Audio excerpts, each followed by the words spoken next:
Welcome to 13th Planet. I'm your leader, Jason X. Today I'm going to be reviewing Halloween. This is a 1978 horror thriller directed by John Carpenter. And let's be real, we've all seen this movie. This is one of the most studied movies in the franchise.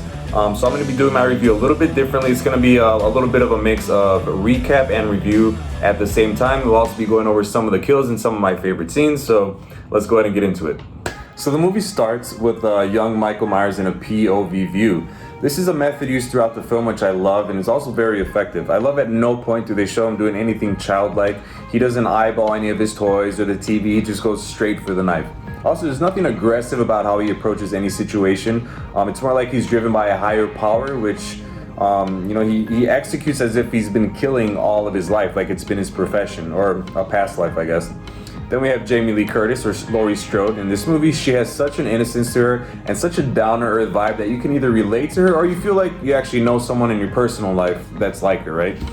Now, I know this was her first movie, and it makes me a little bit curious as to how much of it was actually acting and how much was her, like her real fear.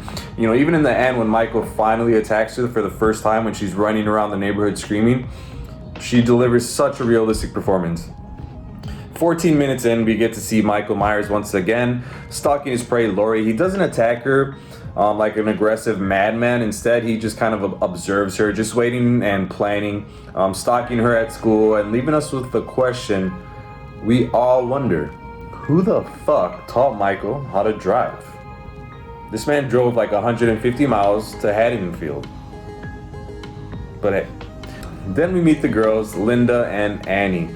As the girls walk home from school, again, the realism, the dialogue between the girls is so authentic, you feel like you're following these girls in real time. Michael continues to stalk Laurie in a ninja-like way, in the shadows, even though it's broad daylight, nobody sees him. If you want a movie to get you into the Halloween spirit, this movie does it. Everything from the small town to the score, the trick-or-treating, the carving of pumpkins, the monster movies with the popcorn, it's like a dream. When you observe the film, scene by scene, you realize it's just a huge game of cat and mouse. Michael is on Laurie's ass literally the whole movie. Then we have the scene we all love and know, where Dr. Loomis and Officer Brackett visit the old Myers house, and Dr. Loomis says the famous line, "I met him 15 years ago. How did you say? I met him 15 years ago. I can't even do it. I met him 15 years ago. I was told there was nothing left. No reason, no consciousness, no understanding, and even the most rudimentary sense of life or death, of good or evil, right or wrong. I met this 6-year-old child with this blank, pale, emotionless face and the blackest eyes, the devil's eyes." As far as layers go, this is really the icing on the cake. If you're like me, you're asking yourself a few questions. How did they get so much information and come to such conclusions if he doesn't speak? And two, what is it that struck so much fear into Dr. Loomis? I mean, even at a young age, he must have had some sort of presence aside from his look that scared the doctor so much. This adds so much mystery to the character of Michael Myers, right? But let's just for a second talk about Donald Pleasence, aka Dr. Loomis. From the beginning, his spot-on acting makes you believe that this man is a real psychiatrist, which adds to how scary the movie is, which I'll kind of get into a little bit later. But his acting was so convincing that when I was younger, I had a mental breakdown and I tried to reach out to Dr. Loomis just so that he could be my psychiatrist. And guess what, guys? It's not real. It was disappointing. But back to Dr. Loomis adding the creepy factor. When he refers to Michael as it instead of a man or a human being, he refers to Michael as the evil when he escapes the Smith Grove Psychiatric Hospital. You get the feeling that he's in fact intelligent and sane. But then he spends so much time with Michael that Michael's crazy literally starts to rub off on Dr. Loomis a little bit, and Dr. Loomis' mental state slowly starts to deteriorate throughout the franchise. This is how scary of a man Michael is, right? Instead of leaving this whole mess of Michael escaping to the hospital and authorities, he takes matters into his own hands, which again just plays on how dangerous Michael is. They just keep adding layers to how dark he is, and You know, in every act of the film, they just keep adding how crazy and how evil and how fucking psycho he is. Then we get Michael stalking Annie, getting set up for his first adult on-screen kill. When she goes to pick up her bae, Paul, she jumps in the car and there he is, waiting. The shadow, the shape, in the back seat, ready to pounce. He strangles Annie to death and stabs her just for fun.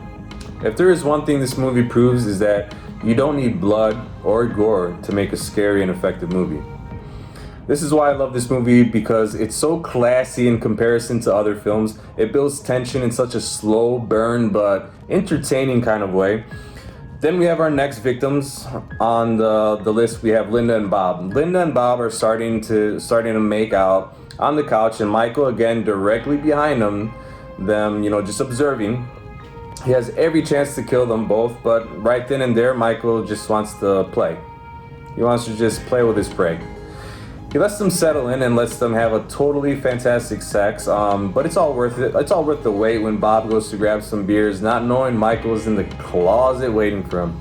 Michael comes out and picks up Bob with one hand, showing off his brute strength and sticking Bob to the wall with a knife, making a beautiful Bob ornament. This is when Michael stays there, staring at his masterpiece. He just looks at his body like, beautiful. I absolutely love this scene because, again, it causes you to try to get in the mind of Michael. He's admiring his work or enjoying watching the life drain from Bob just for fun. Then Michael heads upstairs in his ghost sheet outfit. And again, you have to wonder, is all this fun and games for Michael, or did he just use it as a disguise? Either way, he strangles Linda with a telephone cord and then says hi to Laurie on the phone. Then Laurie heads over to investigate for probably one of the first visually shocking scenes of the movie, when we see Annie in bed with Judith Meyer's gravestone on the bed. Put yourself in Laurie's shoes and see how fucking scary it is to see your friend dead in bed, and on top of it, to see your fucking gravestone, to see a gravestone behind her. Then dead bodies start popping out left and right. And the best, my favorite scene of all, the most memorable to me, the most iconic, is when Laurie is freaking out because Michael's just looking at her from the shadows, barely visible. A truly spine-chilling scene as he comes out and stabs her. Now, I feel like this was an element that was missing in the 2018. They had so many opportunities to keep Michael in the shadows and keep him, a creature of the night. But for whatever reason, he was always in a lit-up room, you know? I don't know why they did just, Anyway, I also like how they never talk about or indicate or even hint to him being supernatural in any way per se, but just evil. So when he gets stabbed in the neck and shot 6 times, you're left with your mouth open just thinking, what the fuck? Now, what did we learn from this movie? You can't kill the boogeyman. Let's just watch one more scene that we all love with music, not from the movie, unfortunately, because YouTube will demonetize your video for sneezing the wrong way.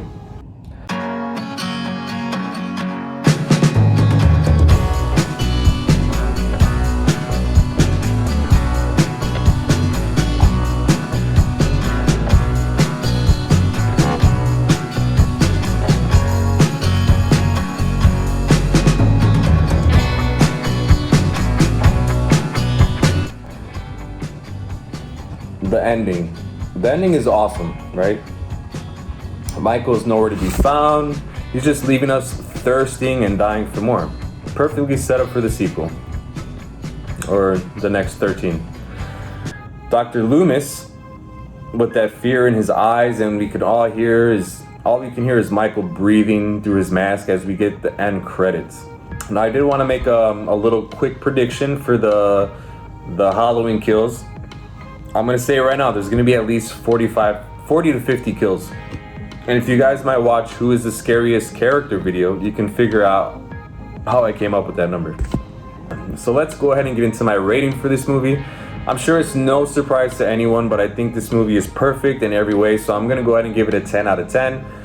Now, a lot of people say, oh, it's not that good. Okay, 10 out of 10 maybe when it first came out, 9 out of 10 now, okay? Does that make you happy? I love this fucking movie. Love, love, love.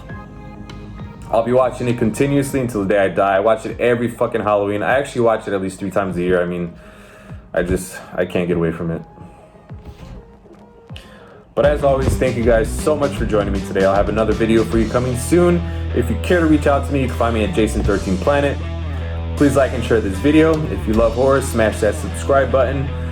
Join me next time at 13 Planet, where the boogeyman does exist.